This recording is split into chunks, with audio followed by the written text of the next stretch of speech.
Buen día, Javier, ¿cómo estás?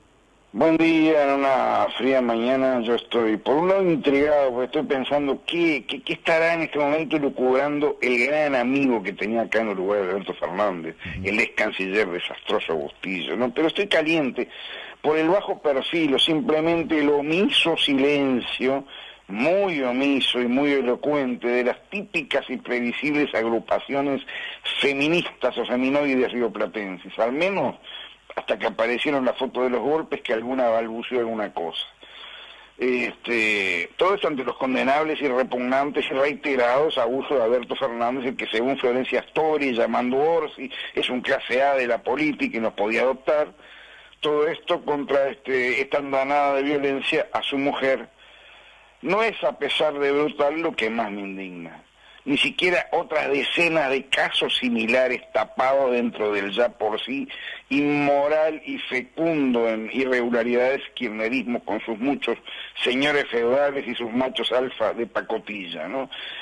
El mismo silencio, o peor tal vez, que el que guardan ante las persecuciones, manoseos y salvajes detenciones de mujeres opositoras, algunos transmitidos en directo últimamente, en Venezuela, Cuba, contra las damas de blanco, especialmente esos grupos de derechos humanos cubanos, la Nicaragua del pedófilo violador Ortega, quien recibió la llave de Montevideo, tanto como el asesino, corrupto y acosador sexual consagrado Fidel Castro, o como mismo Maduro, que la recibió de las manos de la intendente comunista Ana Olivera.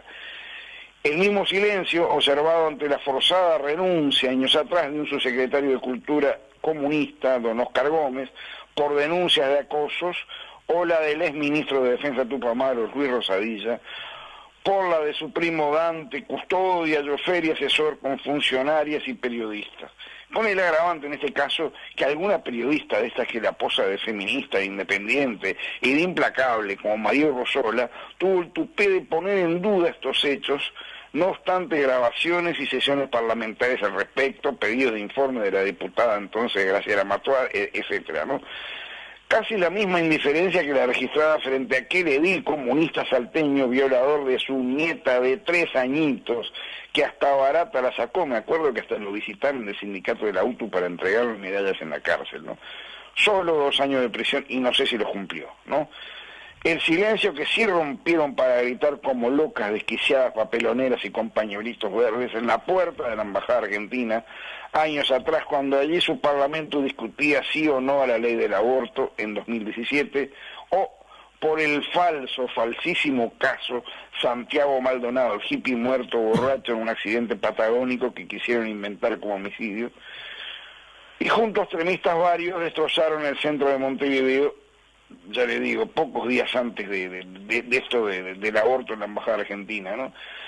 Esto es un silencio aparte atronador y ofensivo como el que agrede aún alguna de las pobres mujeres detenidas durante los incidentes del 8 de enero de 2023 en Brasilia, algunas que pasaban por ahí, aún hoy presas y sin juicio.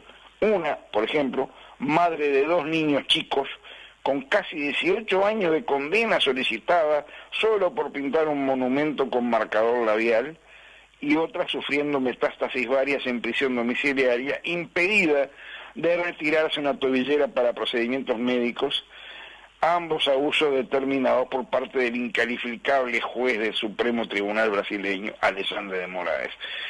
Pero yo diría que es un silencio criminal, fraudulento, ofensivo, doloroso, sin atenuantes, como el que caracteriza a las representantes del maldito y tendencioso autodenominado feminismo de nueva generación, o 2.0, o como le quieran llamar, ante los cientos de mujeres y niñas violadas, mutiladas, secuestradas o asesinadas el 7 de octubre pasado en Israel por las bestias, por los, no les quiero decir ni animales, porque los animales son mejores que eso, de Hamas, ¿no? Incluso no falta la fanática extremista acá y en muchas partes del mundo que tenga el atrevimiento de pedir más y más pruebas de lo acontecido, dudando de todo, ¿no? Incluso frente a las propias cámaras de los terroristas, orgullosos de sus crímenes, como sembrando intriga, cizaña, hipócrita e improcedente ante la barbarie, ¿no? Peor aún, acá y en todas partes del mundo debemos soportar que tanto como en el Día de la Violencia contra la Mujer o en el propio 8 de marzo, estos especímenes femivolche, feminacia, como les quiera decir, se pasen por todas las capitales portando tontas banderas palestinas que no son baratas y alguien paga, esto en todas las capitales del mundo, y gritando a favor de los asesinos, cánticos antisemitas, maniqueos, violentos, ¿no? Inclusive, y no me lo contó nadie porque lo vi en Porto Alegre en noviembre, banderas de Hamas y Al Qaeda en medio de esos desfiles. Yo quiero saber cómo les va a las mujeres feministas o no en esos países. Pero hay cosas muchísimo peores todavía. Raramente veremos a una feminista izquierdosa, de esas que te denuncias y las mirás mucho o con ganas, protestando, dudo porque generalmente son feas, ¿no? Pero protestando contra ejecuciones, torturas, amenazas, latigazos y humillaciones varias a mujeres en Irán, en Irak, donde se acaba de legislar el casamiento de mayores de edad con niñas de 6 años, en Afganistán, en Gaza, en Arabia Saudita, etcétera, en Yemen, ¿no? Ni contra los ultrajes a mujeres cristianas en África, ni sobre las hinduistas, budistas y cristianas ahora agredidas en el golpe de Estado de Bangladesh, ni el exterminio de aquellas que todavía quedaran, que son muy poquitas, de fe Bahá'í en Irán, ¿no? No, 1000 veces no, no y no. El ominoso feminismo de los últimos 30 años es un conejo sacado de una galera dudosa marxista, no solo de la Europa post-perestroika, que no se banca ciertos cambios, sino de un monstruo creado por algunos machistas pero machistas en serio y abusadores, como Lula, Ortega y Fidel Castro, preocupado por haberse quedado en el 92 sin la ayuda soviética para sostener su larga tiranía. Todos son esfuerzos para conquistar América, esta vez por el voto.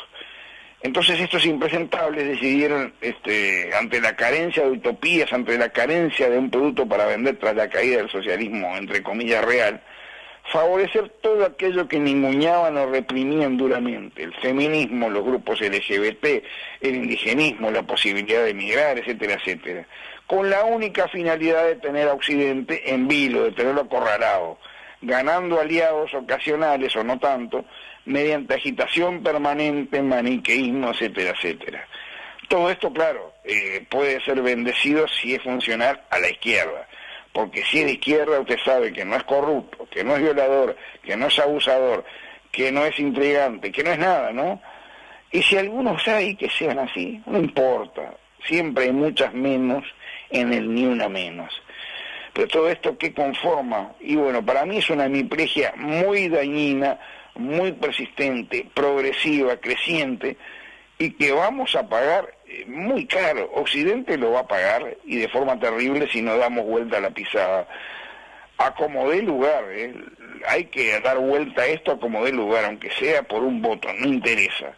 Porque yo no diría que vamos a pagar, yo diría que ya estamos pagando en lo que es la convivencia diaria, en lo que usted contaba de las medidas en los boliches, de todo el país como si fuera, ¿no? Todo ese tipo de cosas tiende a hacer una sociedad que sea mucho menos amistosa, mucho menos amable que lo que fue la sociedad hace 30, 40 años atrás. Y realmente, por más que hoy sean noticias los golpes de Albertito y las orgías que hacía con otras mujeres ahí adentro de Olivos y todo eso, esto si no lo movemos un poco no va a cambiar. Javier Bonilla, como siempre, muy completo su informe, muchas gracias, y ya estaremos conversando más adelante de estos temas, hay mucho más para hablar. Entonces empieza, cómo no. Un gran abrazo entonces. Un abrazo.